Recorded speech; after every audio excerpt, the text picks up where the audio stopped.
అశ్వ సంవత్సరంలో కైలాస యాత్ర Sri Gayatri tours and travels 8977349696. నమస్కారం అమ్మా. నమస్తే అమ్మా. అమ్మ, ముందుగా మీకు మహాశివరాత్రి పర్వదిన శుభాకాంక్షలు. ప్రేక్షకులందరికీ మహాశివరాత్రి పర్వదిన శుభాకాంక్షలు.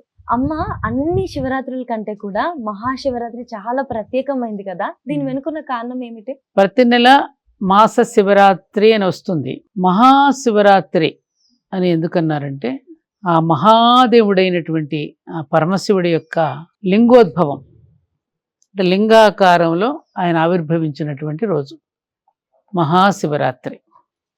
ఎవనిచే జనించు జగమెవ్వని లోపల నుండి లీనమై ఎవనియందుడిందు పరమేశ్వరుడెవ్వడు, మూల కారణం వెవ్వడు, అనాది మధ్యలయుడెవ్వడు, సర్వము తానయైన వాడెవ్వడు, వాని ఆత్మభవనీశ్వరునే శరణంబు వేడెదన్ అని కదా. అన్నింటికీ మూల కారణమైనటువంటి ఆది అంతములు లేనటువంటి వాడు. శివలింగాన్ని ఒక్కసారి నువ్వు పరిశీలించి చూడు, దానికి ఆది అంతం ఎక్కడుందో చెప్పగలవా? లేదు. అదే నువ్వు స్క్వేర్గా ఉంటే స్కేల్ పెట్టి ఇక్కడ నుంచి ఇక్కడ వరకు ఎన్ని అంగుళాలు ఉందో నువ్వు చెప్పగలుగుతావు. అదే శివలింగాన్ని కొలిసి ఎక్కడ మొదలై ఎక్కడ అంతమైందో చెప్పగలవా? ఆకాశాన్ని కొలవగలవా? ఆకాశం ఎక్కడ మొదలైందో ఎక్కడ అంతమైందో నువ్వు చెప్పగలవా? అదే పరమశివుడు, మహాదేవుడు. మహాదేవుడు అని ఎందుకు వచ్చిన పేరు?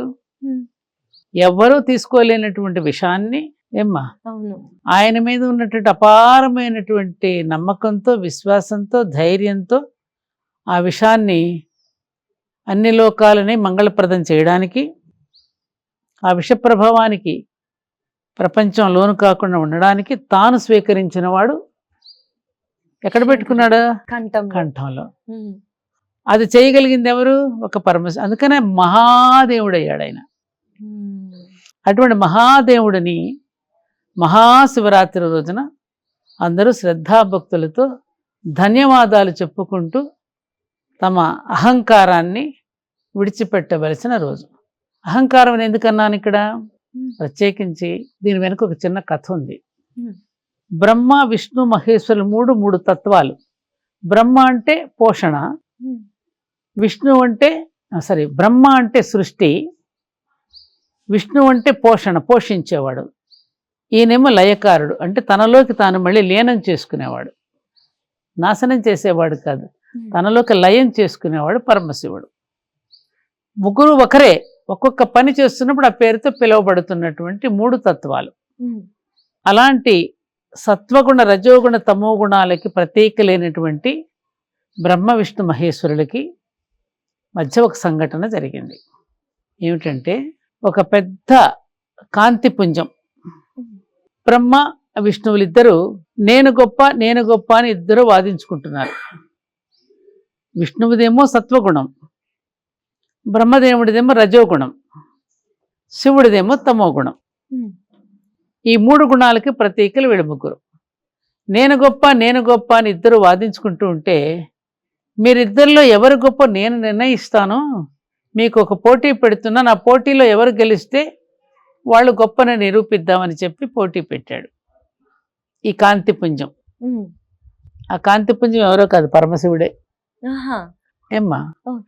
పెడితే బ్రహ్మ ఏం చేశాడా, అలాగే నీ పోటీలో మేము తప్పకుండా పాల్గొంటామని తన వాహనం మీద బయలుదేరి ఆకాశపు అంచులకి వెతుక్కుంటూ వెతుక్కుంటూ వెతుక్కుంటూ వెళ్ళాడు. విష్ణుమూర్తి ఏమో కింద ఎక్కడ మొదలైందని కిందకి వెతుక్కుంటూ కిందకి ఈయన వెళ్ళాడు, పైలోకాలకు ఆయన వెళ్ళాడు. విష్ణుమూర్తికి ఎంత వెళ్ళినా ఇది ఎక్కడ మొదలైందో ఆయనకి అంతుపట్ల, ఆయన తెలుసుకోలేకపోయాడు. బ్రహ్మదేవుడు పైకి వెళ్తూ వెళ్తూ వెళ్తూ వెళ్తున్నాడు కానీ ఎక్కడ కనిపించటల్లా. అయితే ఈ లోపుగా అక్కడ పైనుంచి ఒక మొగలి పువ్వు పైనుంచి కింద పడుతోందట. అరే, ఇది ఎక్కడి నుంచో పడుతోంది అంటే అక్కడ ఏదో ఉండాలి కదా అని చెప్పి ఆ మొగలి పువ్వును పట్టుకున్నాడు ఈయన. ఎక్కడి నుంచి వస్తున్నాడో నాకే తెలియదండి, నేను ఎక్కడి నుంచి వస్తున్నాను అనింది. అయితే నా తరపున కొంచెం సాక్ష్యం చెప్తావా నువ్వు? నేను దీని యొక్క ఎక్కడుందో నేను చూస్తాను, అంచు ఎక్కడుందో చూసి వచ్చానని చెప్తాను, మీరు సరేను నేను చూశాడని నా తరపున మీరు సాక్ష్యం చెప్పండి. సరే అనింది. ఇది నా ప్రలోభానికి లొంగిపోయింది. ఇంకా కొంచెం పైకి వెళ్తే ఒక కామధేనువు కూడా వస్తుంది అక్కడి నుంచి. ఇది కూడా వస్తుందంటే ఏదో ఉండాలి, కానీ కామధేనువుని కూడా అడుగుతాడు, నువ్వు ఎక్కడి నుంచి వస్తావు, నాకు తెలియదు ఎక్కడి నుంచి వస్తావు, నాకే తెలియదు, మరి నా తరపున నువ్వు కూడా కొంచెం సాక్ష్యం చెప్తావంటే అది కూడా తలూపింది. కామధేనుడు తెలుసు ఆవు. సరే ఈయనేమో ఓడిపోయానని పైకి వచ్చేసాడు విష్ణుమూర్తి, ఈయన కూడా వీళ్ళిద్దరిని ఎమ్మడబెట్టుకుని వచ్చాడు ఈ కాంతిపుంజం దగ్గరికి.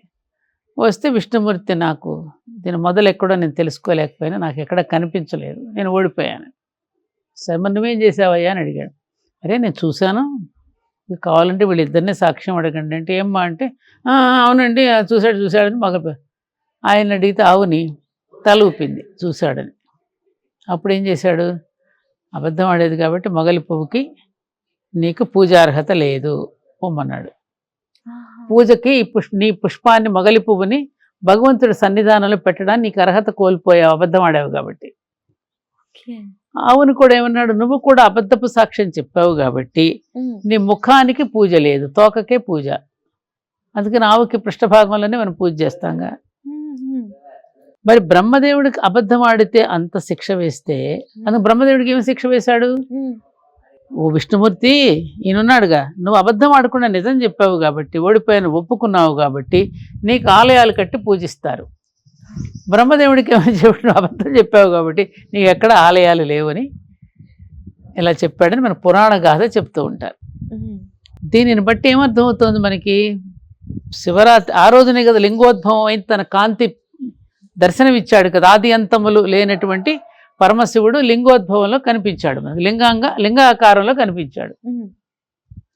అదే మహాశివరాత్రి అయింది.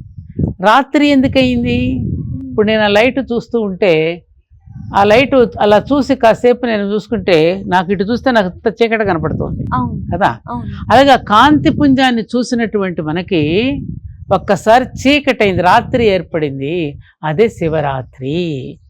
ఆ జ్యోతిని ఎప్పుడైతే ఆ లింగోద్భవం జరిగినప్పుడు ఆ పరమశివుడు యొక్క కాంతికి కళ్ళు చీకట్లు మిరుముట్లు గొలిపాయి, డార్జిలింగ్కి. మనకు కూడా ఎదుర్కొన్న కార్లు వస్తుంటే కళ్ళు కనపడవు కదా, చీకటి, అందుకనే శివరాత్రి అన్నారు దాన్ని. అది శివరాత్రి. అయితే అక్కడ మనం ఎందుకు చేస్తున్నాం, ఆ కాంతి పుంజం ఉద్భవం అయింది కాబట్టి, అదే అరుణాచలంలో ఉండే మనకు గిరి ప్రదక్షిణ చేసేది అదే ఎక్కడే మరి. అందుకని దేవతలు ఉదయాన్నే వచ్చి అందరూ హారతులు ఇస్తారు, అందరూ దర్శించుకుంటారు అరుణాచలం వెళ్ళి, కారణం అదే, అక్కడ జరిగిందే ఇది. దేవతలైనటువంటి వాళ్ళకి అంత జరిగినప్పుడు ప్రతిరోజు నిమిషానికి ఒక అబద్ధం ఆడతాంగా మనం, మరి మనకెంత శిక్ష వేయాలి. అలాంటి శిక్షలు మనకు పడకుండా మనల్ని కాపాడమని, మనలో ఉన్న అహంకారాన్ని అరిషడ్వర్గాలని తగ్గించుకోవడానికి, మనం చేసినటువంటి తప్పొప్పులను మళ్ళీ సరిదిద్దుకోవడానికి జాగరూకత వహిస్తూ జాగరణ చేయడమే మహాశివరాత్రి రోజు మనం చేసేది. జాగరణ అంటే ఏమిటి, రాత్రంతా మెలకు ఉండడం. దేంతో, కళ్ళిట్ట తెలుసుకుని రేకాడుకుంటూ కూర్చోవడమా, లేదు కాదుగా, లేదా ఏదో పిచ్చి పిచ్చి ఆటలు పెట్టుకోవడం, లేదా సినిమాలు చూసుకుని కాలక్షేపం కాదు. మనసు జాగ్రత్త వహించడం, జాగ్రత్తావస్థలో ఉంటూ. జన్మానికో శివరాత్రి అన్నారు కదమ్మా, సంవత్సరం గడిచిపోయింది, ప్రతి సంవత్సరం మనల్ని మనం సింహావలోకనం చేసుకుని ఆత్మ పరిశీలన చేసుకుని మనం ఎలా చరిస్తున్నాం, ఈ సంవత్సరం అంతా ఎలా గడిపాం, మళ్ళీ వచ్చే సంవత్సరం కూడా మళ్ళీ ఇదే తప్పులు చేద్దామా, తప్పులు ఏమైనా సరిదిద్దుకుందామా, అందుకని మేము తప్పులు చేస్తున్నాము, నీ కోపానికి గురి అవుతాము మేము, నీ కోపానికి గురి కాకుండా ఉండే బుద్ధిని మాకు ప్రసాదించవు.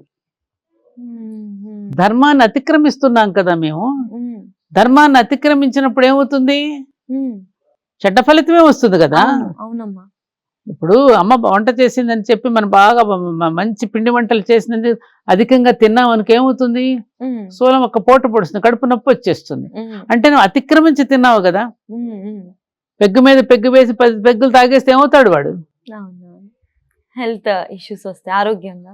సృష్టి దేనికైనా ఒక హద్దులు నియమించింది కదా, ఆ హద్దులు దాటితే ఏమవుతుంది, ప్రమాదం ఏర్పడుతుంది. కాబట్టి మేము అప్పుడప్పుడు హద్దులు దాటుతూ ఉంటాము, నీ కోపానికి గురి కాకుండా ఉండే బుద్ధిని మాకు ప్రసాదించవయ్యా అని వేడుకుంటూ మనం ఉపవాసం, ఇంకా జాగరణ. ఉపవాసం ఎందుకుంటాం, ఉపవాసం అంటే భగవంతుడి సన్నిధిలో వసించుట. ఆ రోజున శివాలయాలలో మందిరాలలో కూర్చొని దైవ సన్నిధానంలో ఉపవాసం అంటే దైవ సన్నిధిలో వసించడం ఉపవాసం. అంతేగాని పూర్తిగా ఫాస్టింగ్ అని కాదు అక్కడ అర్థం. మరి పచ్చి మంచినీళ్ళు కూడా తాగకుండా ఉండడం అని కాదు, ఒక్కోసారి డేంజర్ అది, అలా ఉండకూడదు కూడా. లోపల ఉన్నాడు కదా ఆత్మారాముడు, లోపల ఉన్నది కూడా భగవంతుడే కదా, ఆయనకి నైవేద్యం పెట్టద్దు, కొంచెమైనా అవసర నైవేద్యం పెట్టాలిగా ఏం మనం కదా, లేకపోతే నిలబడేది ఎలా. అప్పుడు తేలికైనటువంటి ద్రవ పదార్థం ఏదైనా తీసుకుని భగవంతుడి సన్నిధులను వసిస్తూ ఆయన నామాన్ని జపిస్తూ ఉంటే నీ హృదయము మనసు తేలికవుతుంది. అదే నువ్వు ఆహారం బాగా తీసుకుని కూర్చుని నిద్ర వస్తుంది. భోజనం చేయగానే మన నిద్ర వస్తుంది కదా, ఎందుకని మనం తిన్న ఆహారాన్ని జీర్ణం చేయడానికి లోపల ఉన్న ప్రాణశక్తి అంతా దాని మీదే పనిచేస్తుంది. ఇప్పుడు గ్రైండర్లో కనుక మనం పప్పు వేస్తే రుబ్బడానికి ఎలక్ట్రిసిటీ దాని విద్యుత్ శక్తి అంతా దాని మీదే పనిచేస్తుందిగా. అలాగే ఆ తేలికైనటువంటి శరీరంతో, అంటే ఎక్కువగా తినకుండా అల్పాహారం తీసుకుని దేవుడి యొక్క సన్నిధానంలో కూర్చుని ఓం నమః శివాయ అనేటువంటి పంచాక్షరి మంత్రాన్ని జపిస్తూ ఆయనకి ధన్యవాదాలు చెప్పుకుంటూ మనం అభిషేకం చేసుకుంటాం. ఎందుకు ధన్యవాదాలు? ఎన్నిచ్చావునైనా నువ్వు, ప్రతిదానికి నమస్కారమే కదా నమ్మకంలో చెప్పేది. దొంగకి నమస్కారం, దొరకి నమస్కారం, చెట్టుకి నమస్కారం, చెట్టే కాదు పిందెకి నమస్కారం, కాయకు నమస్కారం, పండుకు నమస్కారం, ఆకుకు నమస్కారం, పిట్టకు నమస్కారం, గుట్టకు నమస్కారం, అణువణువుకి నమస్కారం చెప్పుకుంటూ ఈ వైవిధ్యం అంతా నువ్వే కదయ్యా ఇచ్చావు మాకు. ఎంత ఇంజనీరింగ్ అయ్యా నీది. ప్రకృతి కూడా అమ్మ, ఆయనకి తోడు అమ్మ ఎంత సహకరిస్తోంది. ప్రకృతి కూడా మనకి ఎన్ని సీజన్ వైజ్గా పండ్లు కానీ ఫలాలు కానీ ఒక్కొక్క సీజన్కి ఒక్కొక్క రకమైనటువంటి పదార్థాలను అందిస్తున్నారే మనకి. ఇది ఎవరి ప్రణాళికమ్మా? నీదా నాదా? భగవంతుడిది. మరి ఆయనకి థ్యాంక్స్ చెప్పుకోవాలి కదా తల్లి. ఖచ్చితంగా ఆ థ్యాంక్స్ చెప్పుకోవడానికే జన్మానికో శివరాత్రి. ఆ శివరాత్రి రోజున కనీసం కూర్చుని మనం చేసేటటువంటి పొరపాట్లని, మన అలవాట్లని, దురలవాట్లని సరిదిద్దుకుని ఇకనైనా మేము బుద్ధిగా ఉంటాము అని చెప్పి మనం ఆ జలంతో అభిషేకించటం అంటే మనల్ని మనం అభిషేకించుకోవడం, ఆంతరింగిక అభిషేకం చేసుకోవడమే అక్కడ రుద్రాభిషేకం. నీ కోపానికి గురైతే ఏమవుతాం? మేము అధిగమిస్తున్నాం, అతిక్రమిస్తున్నాం, అన్నింటిని ఉల్లంఘిస్తున్నాం, వావి వరుసలు లేకుండా ప్రవర్తిస్తున్నాం, పసిపిల్లని కూడా చూడకుండా అత్యాచారాలు చేస్తున్నాం, వావి వరుసలు లేకుండా ప్రవర్తిస్తున్నాం. ఈ కాసేపు జీవితానికి ఎన్నో తప్పులు చేస్తున్నాం, మమ్మల్ని క్షమించు. ఇక చేయకుండా ఉండే బుద్ధిని నాకు ప్రసాదించు, ఆ మనో నిగ్రహాన్ని నాకు ప్రసాదించు. అందుకనే ఏకాదశ రుద్రాభిషేకం చేస్తారు. ఏమిటా ఏకాదశ రుద్రాభిషేకం? జ్ఞానేంద్రియాలు 5, కర్మేంద్రియాలు 5, మొత్తం ఎన్నైనాయి? 5 + 5 10. 10కి మనసును కలిపితే 11. అదే ఏకాదశ. ఇటు జ్ఞానేంద్రియాలకి కర్మేంద్రియాలకి మనసును జోడించి చేసుకునే అభిషేకమే ఏకాదశ రుద్రాభిషేకం. అంటే మన ఇంద్రియాలని నిగ్రహించుకుంటూ తప్పులు చేయకుండా మనల్ని మనం నిభాయించుకోవడానికి, నిగ్రహించుకోవడానికి కావలసిన అభిషేకమే రుద్రాభిషేకం. లేకపోతే ఆయన కోపానికి గురవుతాం, అవుతున్నాగా. ఎన్ని జరుగుతున్నాయి? అప్పుడు చేడుస్తున్నాం, అంత అయిపోయిన తర్వాత మా పిల్లాడు అట్ట అయిపోయాడు, మా అమ్మ ఇట్లా అయిపోయిందమ్మా, మా అప్పులు పాలైపోయాము, అదైపోయాము, ఇదైపోయాము, అమ్మవారికి కాపాడు ప్రదక్షిణలు చేసి నానా గందరగోళం చేసేసి జ్యోతిష దగ్గర జాతకాలు చూపి ఏమంతం చదువుకుంటే ఏదో అడుగుతున్నావా లేదా మనం? ఇవన్నీ ఎందుకు జరిగాయి? మనం ఏదైతే సత్ప్రవర్తన కోల్పోయి దుష్ప్రవర్తన మనం చేస్తామో, సత్కర్మ చేస్తేనే మళ్ళీ దుష్కర్మకి రెమెడీ. ఈ దుష్కర్మలు పోగొట్టుకోవాలంటే మళ్ళీ సత్కర్మలు చేయాలి. రోగం వస్తే ఔషధం ఎట్లయితే తీసుకుంటున్నామో, ఒక పాపపు పనికి ఒక మంచి పని చేస్తే అక్కడ పరిష్కారం అవుతుంది. ముళ్ళును ముళ్ళుతోనే తీస్తాం కదా. అందుకని దుష్కర్మకు రెమెడీ ఏమిటి? అందుకని దాన ధర్మాలకు ముడిపెట్టారు. శివరాత్రి రోజు బ్రాహ్మణులకు దానాలు ఇవ్వండి, గోదానం చేయండి, వస్త్రదానం చేయండి, విద్యాదానం చేయండి, లేని వాడికి అన్నం పెట్టండి, అన్నదానం చేయండి. ఈ దానాలకు ఎందుకు ముడిపెట్టారు? ఆ పాపకర్మలన్నీ తొలగిపోవడానికి. మనకి తప్పేదన్నా చేస్తే మన చిన్నప్పుడు చదువుకున్నాడు మాస్టర్, గుంజీలు తీరా అంటాడు కదా. ఆ పశ్చాత్తాపం కలిగిందనుకో, 100 గుంజలు తీయమని మాస్టారు, పోనీ లేరా కూర్చో ఇక అంటే 100 గుంజీలు తీయవలసిన పనిష్మెంట్ని ఎప్పుడైతే మాస్టర్ గారి దగ్గర పశ్చాత్తాపంతో కళ్ళనీళ్ళు పెట్టుకుంటాడో సరేలా కూర్చోరా అంటాడు. భగవంతుడు కూడా అంతే. నువ్వు చేసేటి తప్పొప్పులకి నువ్వు పశ్చాత్తాపంతో దండం పెట్టుకుంటే కత్తిపోటుకి గురి కావలసిన నిన్ను ఎక్కడో పడి దూకి చనిపోవలసిన ఈ ప్రాణాన్ని మళ్ళీ పనిష్మెంట్ని తగ్గించి కుదిస్తాడు. అది దైవ ప్రార్థన వల్ల వచ్చే మనకి లాభం.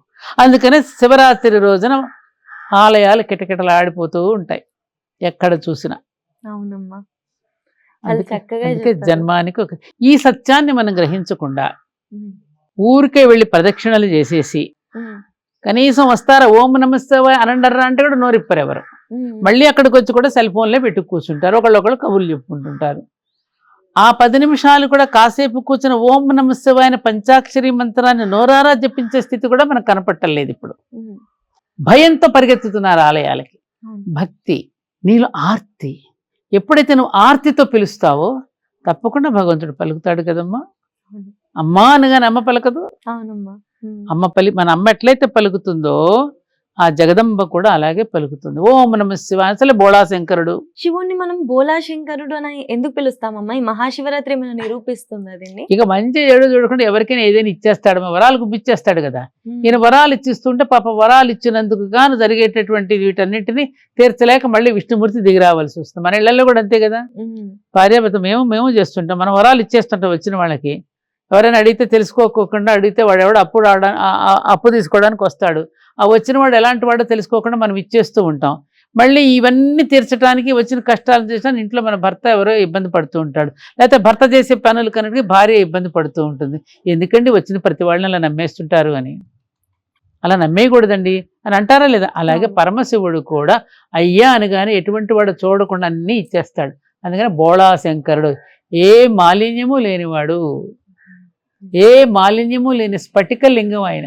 అవునమ్మా, నిర్మలమైనటువంటి వాడు. అందుకని ఆయన బోళాశంకరుడు. బోళాతనంతో వరాలు ఇచ్చేస్తాడు. ఇప్పుడు భస్మాసురుడికి చూసావు నువ్వు, ఆయన ఎత్తున ఆయన చెప్పి కాలిపోయాడు. అలా అడిగిన వాడికి వరాలు ఇచ్చిస్తూ పోతూ ఉంటే అవతల వాడిని పాత్ర నెరిగి దానం చేయమన్నారు కదమ్మా. అలా ఇచ్చేస్తే ఎట్లా? అవును, ఇచ్చిన తర్వాత మళ్ళీ ఎటువంటి ఇబ్బంది ఆయన్నే చంపేయడానికి చూశాడుగా. మళ్ళీ మోహిని అవతారంతో పాపం ఈయన కాపాడాల్సి వచ్చింది. ఇదనమాట సరదా అది. అట్లా అందుకని మనం మామూలుగా చెప్తుంటారు చూడమ్మా, రోటీ కపడా ఔర్ మకాన్ నినాదం ఉంటుంది కదా. మన మామూలుగా పొలిటికల్ లీడర్స్ కూడా రోటీ కపడా ఔర్ కూడు గుడ్డ గూడు మేమే ఇస్తాం అని చెప్పి, అసలు కూడు గుడ్డ గూడు ఇచ్చింది ఎవరు మనకి? పరమశివుడు. ఆయన ఎక్కడున్నాడు? శ్మశానంలో ఉన్నాడు. మనందరికీ మంచి మంచి బ్రహ్మాండమైన భవనాలు నివసిస్తున్నామా, ఆయన ఉన్నది శ్మశానం. ఆయన ఏం తింటున్నాడమ్మా? ఏం బట్టలు వేసుకుంటున్నాడు? విభూతి పూసుకుంటాడు, ఓటి పులి చర్మం. మనం ఇట్ట రంగురంగుల బట్టలు, ఎన్ని రకాల డ్రెస్సులు వేసుకుంటున్నాం. ఏంటి? విషం, మన కోసం విషం తాగాడు మహానుభావుడు, మహాదేవుడు. అందుకని బోళాశంకరుడు తాను మాత్రం అలా నిరాడంబరంగా ఉంటూ మనందరికీ కూడా సంపదనిచ్చే మంగళకరుడు. కాబట్టి శివుడు అంటే మంగళకరుడు, అంత సంపదలు ఇచ్చేవాడు. అందుకని పార్వతీదేవిని కూడా ఆమె ప్రేమించినప్పుడు ఏం చూసి ప్రేమించావమ్మా ఆయన్ని అని అడిగితే, మీకేం తెలుసండి ఆయన అందం గురించి? ఎందుకంటే జటాజుటం, పైన గంగ, మెడలో పాములు, ఒళ్ళంతా విభూది, పులి చర్మం, ఏం బాగున్నాడని ప్రేమించావు అని అడిగితే ఏమనింది ఆవిడ? మీకేం తెలుసు, నా కళ్ళతో చూడండి ఆయన అందం ఏమిటో, మంగళకరుడు, శుభకరుడు అని. 3వ కన్ను పైగా. ఇవన్నీ చూస్తుంటే నా కళతో చూస్తే మీ అందం తెలుస్తుందని. కాబట్టి అటువంటి పరమశివుడు మహాశివరాత్రి పర్వదినాన వేలాది కోట్లాది మంది ఇద్దరు అనుకుంటారట సరదాగా, విష్ణుమూర్తికి మామూలుగా దేవాలయాలకు శివాలయాలకు తక్కువ వస్తారు, విష్ణుమూర్తి ఆలయాలకు జనం ఎక్కువ వెళ్తారు కదా. అవును, వీళ్ళిద్దరు సరదాగా మాట్లాడుకుంటూ పోపోవయ్యా నీ సంవత్సరం అంతా వచ్చే భక్తులు నాకు ఒక్క రోజులో వచ్చేస్తారన్నట్ట. సరదాగా అనుకునే మాట. అలా మహాశివరాత్రి వస్తే ఆ పరమశివుడి యొక్క అనుగ్రహం కోసం భక్తుల సందోహం మామూలుగా ఉండదమ్మా. అవునమ్మా, అలాంటి మహాశివరాత్రి ప్రతి ఏటా వస్తుంది. అందరూ చక్కగా ఉపవాసాలతో ఓం నమ శివాయ, ఓం నమో భగవతే వాసుదేవాయ అంటూ మారుమోగుతూ ఉంటాయి దేవాలయాలన్నీ. అమ్మ మనం శివుడిని ఎందుకు బోలా శంకరుడు అని అంటారని చెప్పేసి తెలుసుకున్నాము. ఈ లింగాన్ని కూడా మీరు ఇందాక చెప్పినప్పుడు మొదలు ఎక్కడో తెలీదు అని చెప్పేసి అనుకున్నాం కదా, అందుకేనా నిరాకార స్వరూపం అని? ఆకారం లేదుగా, నిరాకారం కదమ్మా. కింద భూమి ఆకాశాలమ్మా. కిందనం పానవట అమ్మవారు, పైన శివలింగం అయ్యవారు. భూమి ఆకాశాలను పూజిస్తున్నాం మనం. ఇప్పుడు నువ్వు సముద్రం అంటే ఇప్పుడు నువ్వు చూడు, భూమి ఆకాశం కలిసిపోయినట్టు కనపడతాయా దూరం ప్రాంతంలో కదా? అవునవును. ఒక సముద్రం దగ్గరికి వెళ్ళి నిలబడు, సముద్రమును ఆకాశం రెండు కలిసినట్టుగా కనిపిస్తాయి, ఒక సరళ రేఖలో కనిపిస్తుంటాయి భూమి ఆకాశాలు. ఈ భూమి ఆకాశాలే శివలింగం. ఆకాశానికి నువ్వు ఎక్కడ చూపిస్తున్నావు అది అంత, భూమికి ఎక్కడ చూపిస్తున్నావు? అందుకని కింద ఉన్నటువంటిది ప్రకృతి అమ్మవారు, పైన ఉన్న లింగం అయ్యవారు. అందుకని మన మంగళసూత్రం కూడా మరి తల్లులందరూ ఆ కిందంతా ఇట్లా ఉంటుంది, పైన కొంచెం శివలింగాకారంలో రాయి పెడతారు మనకి. మంగళసూత్రం కూడా అలాగే ఉంటుంది డిజైన్. అంటే అర్ధనారీశ్వరులకి చిహ్నంగా ఆ మాంగళ్యం అలాంటి డిజైన్తో మాంగళ్యం మనం ధరిస్తే వివాహం చేసుకునే దంపతులు కూడా అర్ధనారీశ్వరులాగా ఉంటారు అని. అమ్మ మనము పూజ చేసేటప్పుడు ఓం నమ శివాయ అని అంటాం కదా, మహాశివరాత్రి రోజు ఓం నమ శివాయ జపానికి శక్తి ఎక్కువ అని అంటారు, ఎందుకు అలాగా? శివరాత్రి రోజే ఉంటుందని ఏం కాదమ్మా, అంటే ప్రత్యేకమైనటువంటి రోజు కాబట్టి ఆ రోజున అందరూ సామూహికంగా చెప్తాం కదమ్మా. సామూహికంగా చెప్పేటటువంటి ప్రార్థనకి పూజకి శక్తి ఉంటుంది. ఎవరికి వాళ్ళు ఇంట్లో కూర్చొని ఎవరి గోత్రనామాలు చెప్పుకుని అంత సూత్రం ఏముంది? నీకోసం నువ్వు పూజ చేసుకోవడంలో గొప్పలేదు కదా. అందరి కోసం, లోక కళ్యాణం కోసం చేసి అందరం ఒక్కసారి గొంతెత్తి ఓం నమ శివాయ అని కనుక చెబితే అందరం కలిసి, అందుకని సామూహిక ప్రార్థనలకి పవర్ ఉంటుంది. అందుకని మహమ్మదీయులు కానీ క్రైస్తవులు కానీ ప్రార్థనలు సామూహికంగా చేస్తారు. మనం ఎందుకు చేయటంలా? మనకు అది అలవాటు అవ్వాలి. కరెక్టే, కరెక్ట్ అమ్మా. సామూహికంగా చేసేటువంటి ప్రార్థనకి పవర్, శక్తి ఎక్కువ ఉంటుంది. నీకు నువ్వు ఇప్పుడు ఎవరైనా నువ్వు ఒక పెద్ద మనిషి దగ్గరికి వెళ్తావు, ఒక మినిస్టర్ దగ్గరికి, నువ్వు ఒక్కదాని వెళ్తే మాట వింటాడా? లేదు. ఏదో ఒక విషయం కష్ట సుఖాలు చెప్పుకోవడానికి మా కాలనీలో రోడ్డు వేయాలను, లేకపోతే మంచినీళ్ళు రావడం లేదనో, ఏదో ఒక విన్నపాలు చెప్పుకోవాలి అంటే ఒక మినిస్టర్ దగ్గరికి 10 మంది కలిసి వెళితేనే వింటాడా? మరి దేవతలకి కూడా కష్టాలు వచ్చినప్పుడు ఏం చేశారు? రాక్షస ప్రవృత్తి పెరిగిపోయి దేవతలు కూడా ఇబ్బందులు పడుతున్నప్పుడు ఏమనుకున్నారు? ఈ దేవతలందరూ పదండరా చలో విష్ణుమూర్తి వైకుంఠానికి పోదాం పదండి అని చలో వైకుంఠం అంటూ వెళ్ళారు. వెళ్ళి అప్పుడు అందరూ వాళ్ళ మొరలు చెప్పుకున్నారు, రాక్షసులంతా మమ్మల్ని ఇలా ఇబ్బందులు పెడుతున్నారు, యజ్ఞాగాది క్రతువులు చేసుకుంటుంటే పాడు చేస్తున్నారు, ధ్వంసం చేస్తున్నారు, నువ్వు ఏదో ఒక అవతారం వచ్చి తొందరగా కాపాడవయ్యా అంటే మరి ఏదో ఒక అవతారంతో వచ్చి కాపాడి వెళ్ళాడా లేదా? మనం కూడా అదే పద్ధతి. ఆ ప్రార్థనకు అంత బలం ఉంటుంది కాబట్టి అందరం కలిసి ఒక్కసారి ఓం నమ శివాయ అని గట్టిగా అరిస్తే అక్కడికి వినపడుతుంది ఆయనకి. అందుకని సామూహిక ప్రార్థనకి శక్తి ఉంటుంది. ఇందాక మీరు చెప్పినట్లుగా మనం ఉపవాసం కానివ్వండి, జాగరం కానివ్వండి, ఈ రెండింటికి కూడా ఆధ్యాత్మిక కారణము లేదా శాస్త్రపరమైన కారణం ఏంటి అంటే మీరు అన్నట్లుగా పాపాలని తొలగించుకోవడానికి, ఇంకా మనకి ఇంత అందమైన. ఇక్కడ ఒక్కటి తప్పు చేస్తున్నారమ్మా, భగవంతుడిని స్మరించగానే పాపాలు తొలగిపోతాయి అనేటది చాలా తప్పు. భగవంతుడు నువ్వు స్మరిస్తే నిన్ను పాపాలను చెయ్యనీయకుండా చేస్తాడు. ఎంత అర్థం మారిపోయింది చూడు. అవును. పాపనాశిని అయిన మహా అని అమ్మవారి నామాల్లో వస్తుంది మనకి, పాపనాశిని అని. అంటే నువ్వు పాపాలు చేస్తూ పోతే ఆవిడ నాశనం ఇదే పని ఆవిడకి కాదు. ఆవిడని స్మరిస్తూ ఉంటే నువ్వు ఆధ్యాత్మిక చింతనలోకి వెళితే నిన్ను అసలు పాపం చెయ్యనియ్యేది ఆవిడ. మనకి చిన్నప్పుడు దొంగాటను ఆడతాను చూడు, అమ్మ కూర్చుంటుంది, పిల్లలందరినీ చప్పట్లు కొట్టి మన దొంగను ఒకళ్ళని ఎంచుకుంటాం, వాళ్ళందరినీ పట్టుకోవాలి. చివరికి వాడు ఏం చేస్తాడు? అమ్మను వచ్చి పట్టుకుంటాడు. ఎందుకని? అమ్మకి వాడు దొంగ అవ్వడం ఇష్టం లేదు. ఆ ఆట ఎందుకు? ఇది చెప్పడానికే. కాబట్టి అమ్మ ఎప్పుడు కూడా పాపాలను చెయ్యనీయకుండా, నువ్వు పాపాలు చేసుకుంటూ పోతూ ఉంటే ఆవిడ క్షమించదు, అది గుర్తుపెట్టుకోండి. అప్పుడేమవుతుంది? నువ్వు ఈ అబద్ధం చెప్తే, అరే నీ గుడికి వెళ్ళాను, ఆ గుడికి వెళ్ళాను, మరి ఏం చేసినా నాకు అమ్మవారి ఏం చేయలేదే అని చెప్పి ఇంకో మతంలోకి పోతాడు. అర్థాలు మారిపోతున్నాయి, జాగ్రత్త. ఈ అర్థాలు మార్చి చెప్పడం వల్ల సమాజానికి చాలా చేటు జరుగుతోంది. సత్యం చెప్పాలి. ఇప్పుడు మా దేవాలయంలో ఆ మహిమ ఉందండి, ఈ మహిమ ఉందండి, మీరు అక్కడ పెట్టగానే ఇది అయిపోతుందండి, అది అయిపోతుంది, ఇది ముట్టుకుంటే అది అయిపోతుంది, ఈ ప్రార్థన చేస్తే ఇదే చెప్పకూడదు. అలా అవలేదనుకోండి అప్పుడేమనుకో అప్పుడు అపనమ్మకం కుదరదు. అవును. ముట్టుకోగానే ఇచ్చేస్తుందా, తక్షణం వచ్చేస్తుందా ప్రయోజనం? కాదు కదా. లేదు లేదు. అక్కడికి వెళితే నీకు ఒక ధైర్యాన్ని ఇస్తుంది, ఒక మనశ్శాంతిని ఇస్తుంది, నీకు దేవుడు ఉన్నాడు అనే ఒక భరోసా కలుగుతుంది. ఏమ్మా, అమ్మ చెంతకు రాగానే నీకు ఒక భరోసా, ఒక ఇది. అందుకని దేవాలయానికి రాగానే ఇక్కడ ఎంత ప్రసాదం దొరుకుతుంది. ముందు అవును. కాసేపు నువ్వు కూర్చుంటావు, నీకు ఒక పాజిటివ్ ఎనర్జీ పెరుగుతుంది. ఇవి చెప్పాలి తప్ప అక్కడికి వెళ్ళగానే నీకేంది, శివుడికి ఇది పోయిగానే నీకు ఇది వచ్చేస్తుంది, అమ్మవారికి పూజ చేయగా నిమ్మకాయలు వెళ్ళగా నీకు ఇది తప్పు కదా చెప్పడం. ఇలా అవును. ఇలా ఎంతకాలం మోసం చేస్తాం మన ప్రజల్ని? ఇంకా నువ్వు ఎల్కేజీలను కూర్చోబెడతావు వాళ్ళని. అలా చెప్పబట్టి కాదు మనం ఇలా తరిగిపోతున్నాం. అంటే చిన్నప్పుడు ఏదో ఒక విధంగా వాడిని బడికి పంపించడానికి అమ్మ ఏదో కబుర్లు చెప్పి పంపుతుంది. వాడు బయటికి వెళ్ళని మారాన్ చేస్తున్నాడు. మారాన్ చేస్తే, అదే నాన్న నువ్వు సాయంత్రం రాగానే నువ్వు నాన్న మన సినిమాకి వెళదాం, మా నాన్న కదా నీకు చాక్లెట్ తెచ్చి పెడతాను, సాయంకాలం వచ్చేసరికి నీకు ఇది వండి. అమ్మ ఎందుకు చెప్తుంది? వాడిని ఏదో విధంగా ఏమార్చి బడికి పంపడానికి. పసితనంలో అంటే పసిప్రాయంలో శైశవ దశలో ఉన్నప్పుడు మనం కూడా పెరిగిన తర్వాత భగవంతుడితో కనెక్షన్ పెట్టడానికి మనకు కూడా అలా చెప్పారు. నాన్న దేవుడికి దండం పెట్టు, లాలకు దండం పెట్టు, మంచి బుద్ధినివ్వమని అడుగు, బాగా చదువు రావాలని చెప్పు, మంచిది, మంచి సంస్కారం. అలా కనెక్షన్ ఇస్తూ వాడికి ఒక ఇది చూపించాం. నువ్వు పెద్ద అయిన తర్వాత కూడా ఇదే చెప్తే వాడికి నమ్మకం ఎట్ట కుదురుతుంది? వాడు ఎదిగాడు, వాడు మానసికంగా వాడు ఎదుగుతున్నాడు, శారీరకంగా ఎదుగుతున్నాడు, మానసికంగా ఎదిగిన తర్వాత కూడా నువ్వే కబుర్లు చెప్తే వాడు ఎలా ఎదుగుతాడు ఆధ్యాత్మికంగా?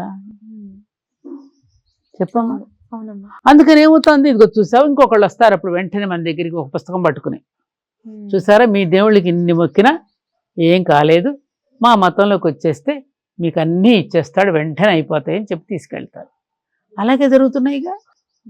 అసలు పూర్వీకులు దేవాలయాలు ఎందుకు పెట్టారు, ఈ పర్వదినాలు ఎందుకు పెట్టారు, ఈ పర్వదినాల దైవారాధన చేయడం వల్ల మనకు వచ్చేటువంటి ప్రయోజనం ఏమిటి, ఎందుకు అవి చెప్పాలి కదా. ఇంకెంతకాలం ఇలా మభ్య పెడతాం? మనల్ని మనం ఆత్మవంచన చేసుకుంటూ అవతల వాళ్ళు కూడా వంచిస్తున్నాం మనం. అది తప్పు అంటాను నేను. అది తప్పు.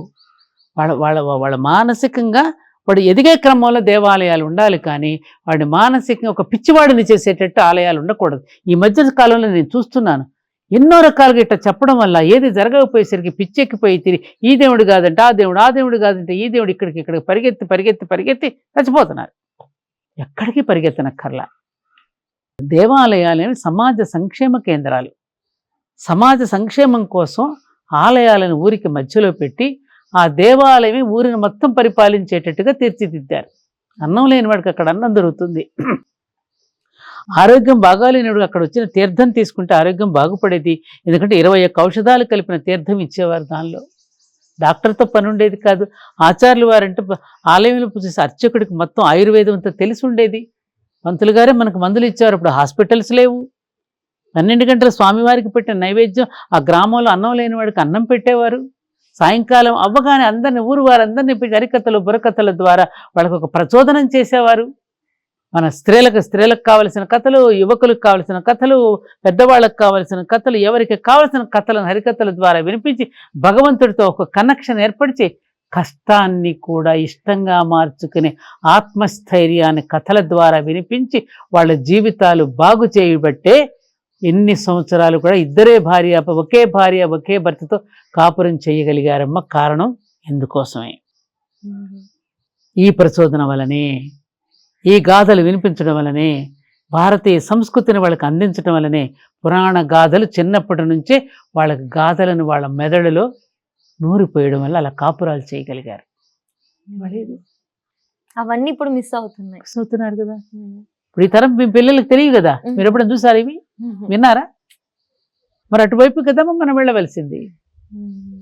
ఇవాళ నీ కృత్రిమ మేధ, నువ్వు పెంచుకున్న నువ్వు సృష్టించుకున్నటువంటి నీకు భస్మాసురుడు హస్తం నీ నెత్తి మీదే చేయబెడుతోంది కది.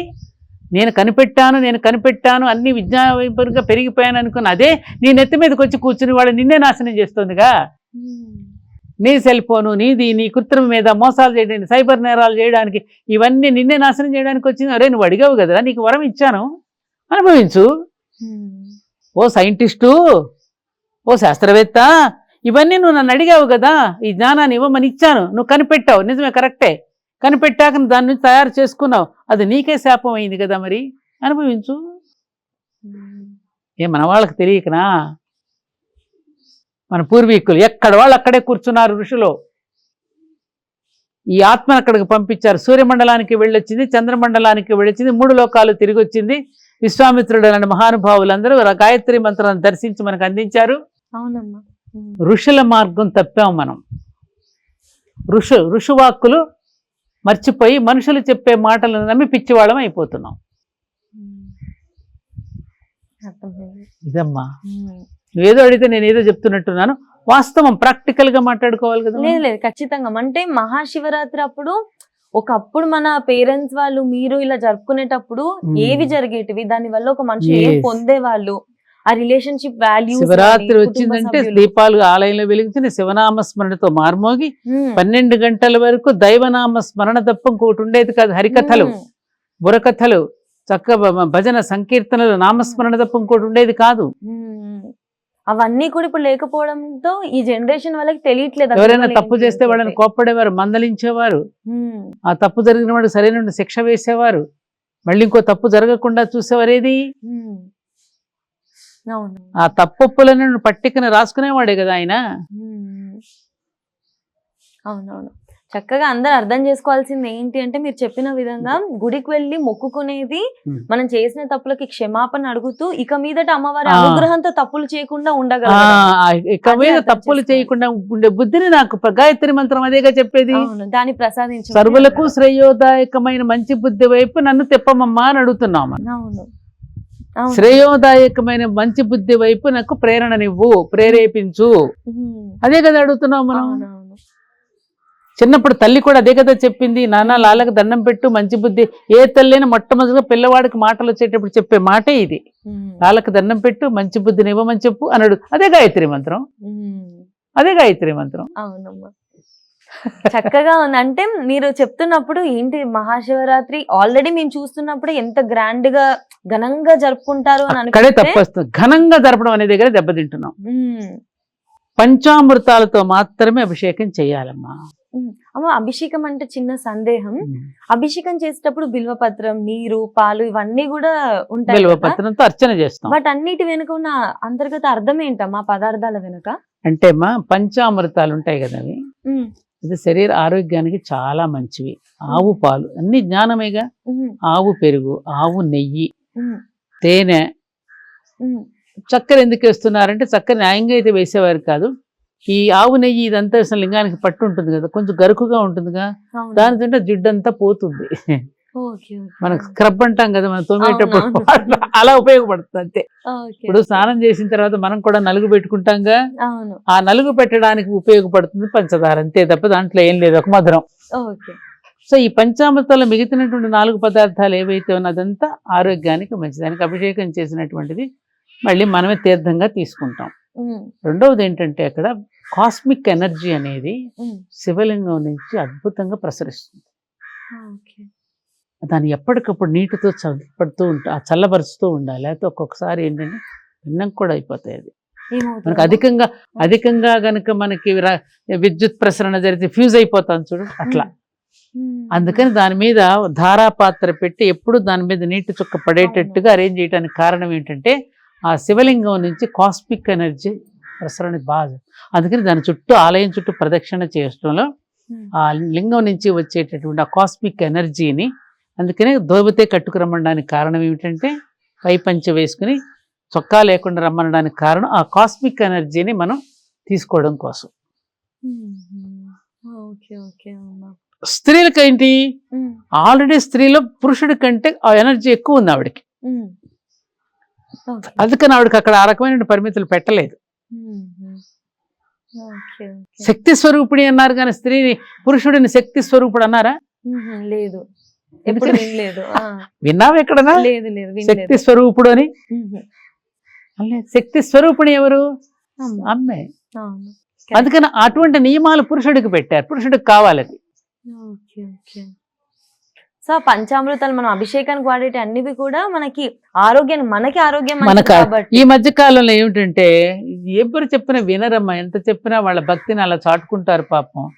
అన్ని రకాల పళ్ళ రసాలు, చెరుకు రసాలు, తర్వాత పసుపు కలిపి నీళ్లు, కుంకుమ కలిపి నీళ్లు వేసేస్తున్నారు ఇక ఆయన మీద. పాపం అన్ని స్వీకరిస్తున్నాడు మహానుభావుడు, అన్ని ఏది పెట్టిన. కన్నప్ప చేయలే మహాభక్తితో, కన్నప్పకున్నంత భక్తి మనకుందా? ఏది మాంసం పెట్టాడు కన్ను, మరి మీకు తెలిసిందే కదా, పుక్కడితో నీళ్లు తీసుకొచ్చి అభిషేకం చేస్తాడు. ఆయన భక్తి అలా.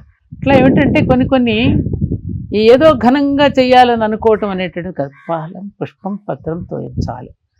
నిండు మనసుతో, గుప్పెడు మనసుతో ఒక గ్లాసుడు నీళ్లు పోసి, ఇందాక నేను చెప్పినట్టుగా అంతరంగికంగా మనం అభిషేకం చేసుకుంటూ మన మనోమాలిన్యాన్ని కడిగేసుకుంటూ చేసే అభిషేకమే నిజమైన అభిషేకం.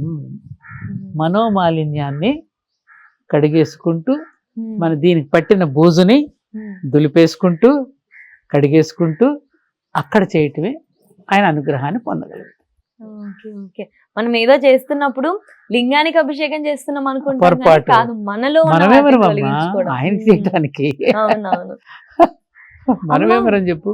కొంతమంది శివరాత్రి రోజు పొద్దున లేచిన దగ్గర నుంచి మళ్ళీ తెల్లారి జాగరణ విరమించుకొని చేసేంత వరకు కూడా పూజల మీద చాలా కాన్సన్ట్రేషన్ ఇలా పెట్టి చేస్తూ ఉంటారు కదా. కొంతమంది ఏంటంటే మీరు అన్నట్లుగా జాగరణ చేయడం అంటే సినిమాలు చూడడము, ముచ్చట్లు పెట్టుకోవడమో కాదు, భగవంతుడిని బలవంతంగా టీ తాగి కళ్ళు నులుపుకుంటూ అక్కర్లా. 12 గంటల వరకు చాలు. 12 గంటల వరకు ప్రార్థన. మన దేవాలయంలో 12 గంటలకి అద్భుతమైన దర్శనం అయిపోయిన తర్వాత చక్కగా శాంతి కళ్యాణం చేసి ఇక్కడే ఉపవాస దీక్ష ఇక్కడే విరమించుకుని వెళ్ళిపోతారు. ప్రసాదం కూడా ఇక్కడే తినేస్తారు. ఆ రోజు స్వామి ప్రసాదం తీసుకుని ఇక్కడ దీక్ష విరమణ చేసేస్తారు. అది చాలమ్మ. తెల్లవారులు మెలకుగా ఉండాల్సిన అవసరం లేదు. ఎందుకంటే శరీరాన్ని ఎప్పుడు అలసటకి గురి చేయకూడదమ్మా. మా గురువుగారు ఎప్పుడు చెప్తూ ఉండారు, పూజలో ఎప్పుడు స్ట్రెయిన్ అవ్వకండి, ట్రైన్ అవ్వండి, శిక్షణ పొందండి, కానీ అలసిపోకండి. అమ్మో ఈ దేవుడు పెట్టకపోతే ఏమైపోతాడు, ఇది ఈ పువ్వు ఇక్కడ పెట్టలేదు, ఆ పండు అక్కడ పెట్టలేదు, ఇది చెప్పిన గంటల తరబడి అక్కడ కూర్చుని ఊరికి అనవసరంగా హైరాణ పడి ఎందుకు చేసుకుంటావు? హాయిగా కూర్చొని జపం చేసుకో, ధ్యానం చేసుకో నమశివాయతో. స్ట్రెయిన్ ఎందుకు అవ్వడతారు? ఇప్పుడు స్ట్రెయిన్ ఎక్కువైపోతున్నారు, ట్రైన్ అవ్వటల్లా. శిక్షణ, మన శిక్షణ పొందడానికే ఆలయ సంస్కృతి.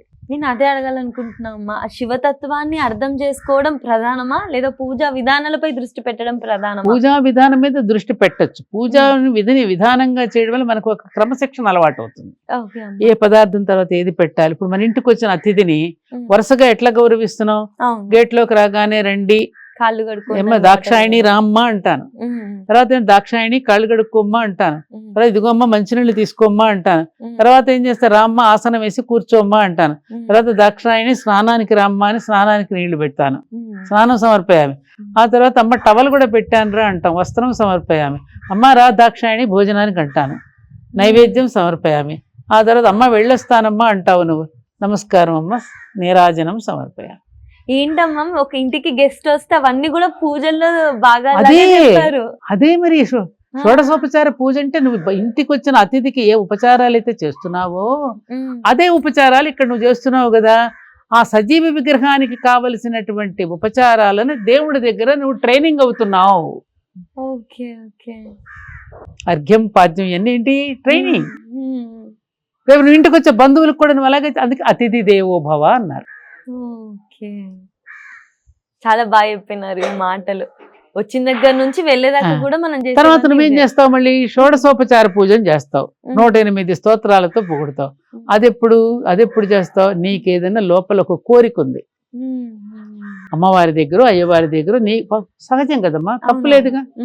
బాబుకు ఉద్యోగం రావాలనో, లేకపోతే అమ్మాయికి పెళ్లి కావటం లేదనో, లేకపోతే ఇంకోటి సహజం. మానవులకు లేకపోతే ఎలా ఉంటాయి అవన్నీ? ఆయనకి చెప్పుకోకపోతే ఇంకెవరికి చెప్పుకుంటాం? అప్పుడు మనం ఏం చేస్తాం, ఈ ఉపచారాలు చేసి ఆయన్ని కీర్తిస్తాం. అష్టోత్తర శతనామాలతోనో లేదా సహస్రనామాలతోనో కీర్తించి హారతులు ఇచ్చి ఆయనకి నైవేద్యం పెట్టి, ఇదంతా తెలుసుగా నీకు షోడశోపచార పూజలు 12 ఉంటాయి దానిలో కదా, పొగుడుతాం. అదే మన ఇంటికి వచ్చిన అతిథిని కూడా ఏదైనా వస్తే ఆఫీసర్ని మన ఇంటికి డిన్నర్కి పిలుస్తాం. ఒక IAS ఆఫీసరు, డిప్లొమాటిక్ డిన్నర్స్ అంటారు కొన్ని, అవి కూడా జరుగుతూ ఉంటాయి ఎక్కువగా. ఈ దీంట్లో మన బ్యూరోక్రాట్స్ చేస్తారు. ఎందుకని అవతల వాడితో మనకు పని ఉంది, మన కోరిక తీరాలి. అప్పుడు నువ్వేం చేస్తావు, షడ్రసోపేతంగా భోజనం పెడతావు. అన్ని రకాలు పెట్టి అన్ని రకాల స్వీట్స్ తయారు చేసి పెట్టిన తర్వాత తాంబూలం ఇచ్చి ఆయనకి ఆఖరిలో ఇంక వెళ్ళబోయిన డెజర్ట్స్ కూడా ఉంటే పెట్టి, ఏమండి మరి నేను మీకు ఏదో ఒక విన్నవించుకున్నాను కదండి, ఏదో ఉద్యోగం కోసమో లేకపోతే ఒక ప్రమోషన్ కోసం కొంచెం అది చూస్తారు కదండి అని అంటావా లేదా? అవునవును. అది షోడశోపచార పూజలో కీర్తిస్తున్నావు. ఆయన షష్ఠగా భోజనం చేసిన తర్వాత నువ్వు కీర్తించక ఆయన పొగిడిన తర్వాత ఇంక నీకు వరం ఇవ్వకుండా ఏం చేస్తాడు? ఇక్కడ కూడా అదే, కీర్తించిన తర్వాత ఇంతగా కీర్తించావు కదా, బోళాశంకరుడు కదా, ఊరికే ఇచ్చేస్తాడు కదా, ఆ కీర్తించిన తర్వాత సరేనమ్మా అనుగ్రహిస్తున్నాను పో అంటాడు. సేమ్ ఒకటే తల్లి. లోకంలో జరిగే ప్రతి క్రియ పైన లోకంలో దేవుడు చేసేదన్నీ మనం ఆచరించేదన్నీ అవే. దైవం లోపల అక్కడ ఏం జరుగుతుందో అదేమంటారు బ్రహ్మాండంలో, ఈ పిండాండంలో కూడా అదే జరుగుతుంది. ఇక్కడ కూడా అదే జరుగుతుంది. అండపిండ బ్రహ్మాండం అన్నారు కదా అమ్మ. శివరాత్రి రోజు పూజలు చేసేటప్పుడు స్త్రీలకి ఇంకా పురుషులకి ఏదైనా పూజా విధానాల్లో ఏమైనా ఉంటుందా అమ్మ శాస్త్రపరంగా తేడా? స్త్రీలకి పురుషులకి ప్రత్యేకించి ఉదయాన్నే వస్తారు, అందరూ రుద్రాభిషేకాలు చేసుకుంటారు, మహన్యాసపూర్వకంగా చేసుకునే వాళ్ళు ఉంటారు, ఏకాదశి రుద్రాభిషేకం చేసుకునే వారు ఉంటారు. తర్వాత రాత్రి మళ్ళీ లింగోద్భవం అయిన తర్వాత కూడా తెల్లవార్లు చేసుకునే వాళ్ళు ఉంటారు. ఎవరి యొక్క భక్తి భావనను బట్టి, ఎవరి యొక్క ఆరాధనా పద్ధతిని బట్టి వాళ్ళు చేసుకుంటారు. ఎలా పూజించినా పూజలు అందుకుంటాడు. ప్రత్యేకించి ఇలాగే చేయాలనే నియమేం లేదు, అట్లా ఏం లేదు. ఎవరి భక్తి భావాన్ని బట్టి వాళ్ళు చక్కగా ఎవరికి సాధ్యం వాళ్ళ ఆరోగ్యం సహకరించే దాన్ని బట్టి పరిస్థితులు కూడా పూర్తి శ్రద్ధతో చేస్తే చాలు. ఇలానే చేయాలి, ఇన్ని గంటలే చేయాలంటూ ఏమీ లేదు. స్త్రీ పురుషులు ఇద్దరు వస్తారు చక్కగా. భార్య అలా కూర్చుని ఉంటుంది, భర్త చేసుకుంటూ ఉంటే ఈవిడ కూడా చూసి నమస్కారం చేసుకుంటుంది. ఆవిడకి కావాల్సింది అదే కదా. తన భర్త కూడా ఆధ్యాత్మికంగా ఎదుగుతుంటే భార్యకి అమ్మ ఆయన కూడా పూజ చేస్తున్నాడు మంచిది, ఎందుకంటే ఆయన చేసే పూజలు నీకు కూడా వస్తాయి కదా. అందుకని చెప్పి భార్య ఎప్పుడు సంతోషపడుతుంది ఏంటంటే భర్త పూజ చేస్తుంటే ఆవిడ సంతోషపడుతుంది కదా. శివలింగానికి ఆయన అభిషేకం చేస్తుంటాడు, మరి ఆయన పక్కన ఉండేది పార్వతీదేవి లాగా స్త్రీలే కదా, వాళ్ళు ఆనందపడుతూ ఉంటారు, ఇద్దరు కలిసి చేసుకుంటారు. ఈ గుడి కూడా చాలా విశాలంగా అసలు వచ్చిన దగ్గర నుంచి కూడా ఎంత ప్రశాంతంగా అనిపిస్తుంది. అసలు ప్రశాంతత పీస్ ఆఫ్ మైండ్ అనేది ఇక్కడ దొరుకుతుంది. దొరికేదే అది. మహాశివరాత్రి రోజు ఇక్కడ ఎలా జరుపుకుంటారమ్మా? చాలా ఇక్కడ ఏంటంటే అమ్మ మనకున్నది ఎంతమంది వచ్చినా అందరూ లోపలికి వెళ్ళి గర్భాలయంలోకి స్వామిని స్పృశించి నమస్కారం చేసుకునే వీలు ఇక్కడ ఉంది. అందరికి అలౌడ్ అనమాట. వేల సంఖ్యలో వస్తారమ్మా అందరూ. తెల్లవారుజామున 3 గంటల నుంచి మొదలుపెట్టి 7-8 గంటల లోపల మహన్యాస రుద్రాభిషేకాలు జరుపుకునే వాళ్ళు జరిపేసుకుంటారు. 8-9 నుంచి జనరల్ పబ్లిక్ అంతా వస్తూ ఉంటారు, దర్శనం చేసుకుని వెళ్తారు. ఇంకొక విశేషం ఏమిటంటే ఇక్కడ ఈ పెద్దమ్మ ఆలయం, ఇది స్వయంభూ అమ్మవారు. ఈ స్వయంభూ పెద్దమ్మకి పెద్దయ్య వచ్చారు ఇక్కడ. ఆ పైన కొండ మీద అష్టభైరవుల సహితంగా కొలువు తీరన్నారమ్మ. జ్యోతిర్మయి ఆత్మలింగేశ్వరుడు. ఈ పెద్దమ్మ పెద్దయ్యలో లీనమయ్యింది, అందులో నుంచి కనిపిస్తుంది స్వామివారిలో నుంచి జ్యోతి స్వరూపంగా. అక్కడ గంగాజలంతో మాత్రమే అభిషేకం. గంగోత్రి నుంచి ఎప్పటికప్పుడు గంగాజలం అక్కడి నుంచి తెప్పిస్తూ ఉంటాం, ప్యాకెట్స్ వస్తాయి. ఆ గంగాజలంతోనే ఆ పరమశివుడికి అభిషేకం. స్ఫటికలింగం ఇది మన తెలంగాణ రాష్ట్రంలో మనదే మొట్టమొదటిది అంత పెద్ద స్ఫటికలింగ ఆలయం ఇక్కడ లేదు. ఆ పరమశివుడికి కూడా అందరూ గంగాజలంతో అభిషేకం చేసుకుంటారు. ఖచ్చితంగా అమ్మ, చాలా చక్కగా చెప్పారు. అసలు నేను అడిగిన ప్రశ్నలన్నిటికీ కూడా వివరంగా ఆన్సర్ చెప్పడమే, సమాధానం చెప్పడమే కాకుండా నిజ జీవితంలో మనం ఏం కోల్పోతున్నాం, మనకేం అవసరం, పూజ చేయడం అని అంటే ఏదో పూలు పండ్లతో అలా చేయడం కాదు, మనసు పెట్టి శ్రద్ధతో ఏ విధంగా చేయాలని చెప్పి కూడా చాలా అందంగా చక్కగా సరళమైన భాషలో అందరికీ అర్థమయ్యే విధంగా చెప్పినందుకు మనస్ఫూర్తి ధన్యవాదాలు. సంతోషం. Goddess bless you. Lord Shiva always bless you. Thank you so much. You and your channel. Thank you.